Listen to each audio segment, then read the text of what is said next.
Middle School, The Worst Years of My Life by James Patterson, chapters 42, 43, and 44.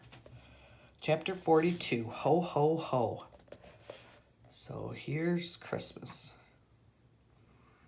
With Rafe and Mom and his little sister. Oh, there's Bear. I don't see Ditka, though. The dog. Chapter 43, short and sweet, but mostly just short. Okay, that's not exactly what Christmas looked like, but to tell you the truth, it could have been a lot worse. No major disasters, anyway. The weirdest part was having Bear around on Christmas morning for the first time. Mom knew Georgia and I wouldn't want to buy presents for him, so she got some little stuff and put our names on the tags. For her sake, I didn't say anything about it. I just said, "You're welcome," when he opened the NFL foam can holders that I supposedly got for him, and "thank you" when I opened the Chicago Bears sweatshirt that he supposedly got for me. After that, Mom made a really good Christmas dinner, including 2 kinds of pie from the diner, apple and chocolate cream. I had first, seconds, and thirds of everything, and we all stayed up late watching Raiders of the Lost Ark on TV. Then Christmas was over, and then Mom found out about my grades and the hard stuff started all over again. Notice how fast this chapter went by? Well, that's exactly how it felt to me. Mom calls that art imitating life, but I can just tell you it's my own rotten luck. Chapter 44, Lost and Found. Mom was sitting at the computer when I came out of the kitchen that morning. As soon as I saw what she was doing, I knew I was toast. She was looking at the Hills Village Middle School website, and there were my grades right on the screen. Weren't we supposed to get these in the mail?" Mom said.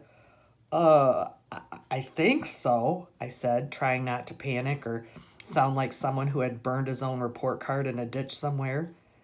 Bear was leaning against the counter with half a piece of leftover pie in one hand and a gallon of milk in the other, and Ditka licking crumbs off the floor around his feet.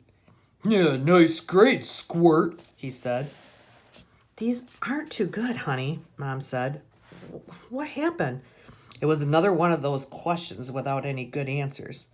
I said the first thing I thought of. "Oh, I don't know, maybe they're teaching the wrong subjects." It was probably true, but it wasn't going to get me out of this. Mom just looked at the screen again and sighed like she was watching a sad movie.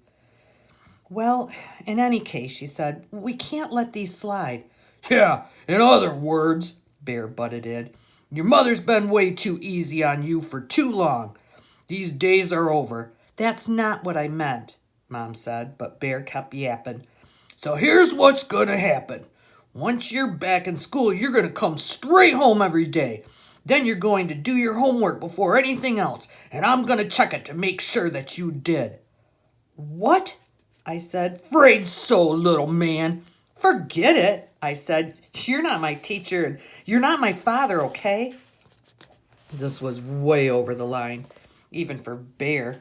I looked at Mom to back me up, but I could tell right away she wasn't going to. "I have to work in the afternoons, Rafe. I can't be here to do everything." "Well, you could if he had a job," I said. "Yo, dude, I'm standing right here," Bear said. "And believe it or not, I was in middle school once too." "Yeah, in the zoo." "Watch your mouth, Squirt."